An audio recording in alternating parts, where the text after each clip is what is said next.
ਸਤਿ ਸ੍ਰੀ ਅਕਾਲ ਸਾਰਿਆਂ ਨੂੰ। ਅੱਜ ਮੈਂ ਤੁਹਾਡੇ ਕੋਲ ਗੁਰੂ ਨਾਨਕ ਦੇਵ ਜੀ ਦਾ ਦੂਜਾ ਇਤਿਹਾਸ ਲੈ ਕੇ प्रस्तुत ਕਰਨ ਜਾ ਰਹੀ ਹਾਂ, जिसका नाम है जब मक्का पहुँचे नानक साहब।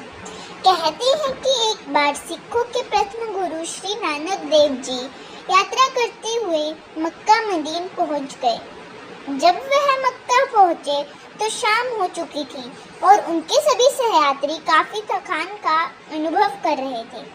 मक्का में मुस्लिम समुदाय का प्रसिद्ध पवित्र स्थान काबा है। थकान के कारण गुरु नानक समेत सभी यात्री सोने के लिए लेट गए और उन्हें यह ध्यान नहीं रहा कि उनके पैर किस दिशा है। मुस्लिम मान्यता में काबा की ओर पैर करते सोना मना है। उन्हें काबा की तरफ पैर किए देखकर एक मुस्लिम शख्स जियोन नाराज हो गया और क्रोध से बोला कि काफिर तू कौन है जो खुदा के घर की तरफ पैर करके सोया हुआ है। इस पर नानक देव जी ने विनम्रता के साथ कहा कि वे पूरे दिन के सफर के बाद थक कर लेते हैं और उन्हें नहीं मालूम कि खुदा का घर किधर है।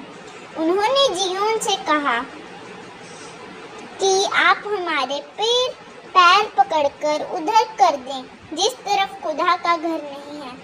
क्रोध में उसने उनके पैरों का घसीटकर काबा से विपरीत दिशा में कर दिए। इसके बाद जब उसने सर उठाकर देखा तो उसे काबा फिर नानक देव के पैरों की दिशा में ही दिखाई दिया। जब भी वो पैरों को दूसरी तरफ घुमाता और काबा भी घूमकर उसी दिशा में आ जाता। यह देखकर जियोन घबरा गया और भाग गया। यह बात हाजी और दूसरे मुसलमानों को बताने पहुंचा। इस बारे में जानकर काबा के मुख्य मौलवी इमाम रुकनुद्दीन नानक देव जी से मिलने आए और कहा कि आप मुस्लिम नहीं हैं, फिर भी यहाँ क्यों आए हैं। गुरु नानक ने कहा कि वह सभी शुद्ध आचरण वालों का सम्मान करते हैं और उनसे मिलने आए हैं। नानक जी के चमत्कार और व्यवहार को देख कर सभी बेहद प्रभावित हुए और उनके प्रशंसक बन गए। जब मौलवी ने उनसे पूछा कि हिंदू मुसलमान में कौन बेहतर है तो नानक देव जी ने कहा, मानव मात्र से प्यार करने वाला सदाचारी ही श्रेष्ठ है, चाहे तो किसी जाति का हो। उनकी सच्चाई और सादगी से प्रभावित होकर काबा में भी लोग उनके मुरीद हो गए और कहते हैं इस चमत्कार के प्रमाण के रूप में आज भी उनकी खड़ाऊ काबा में रखी है।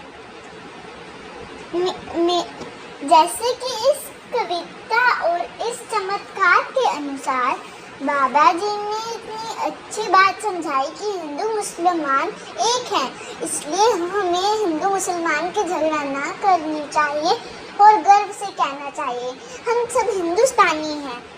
मैं आप सबसे यही विनती करूंगी, जाति के नाम पर कोई ना लड़े, हम सब एक हैं। अगर हम सब एक रहेंगे तो हमें कोई नहीं हरा सकता। मेरा दोबारा से सत श्री अकाल साਰਿਆਂ ਨੂੰ। धन्यवाद। कल फिर मिलेंगे एक नए इतिहास के नाल। धन्यवाद।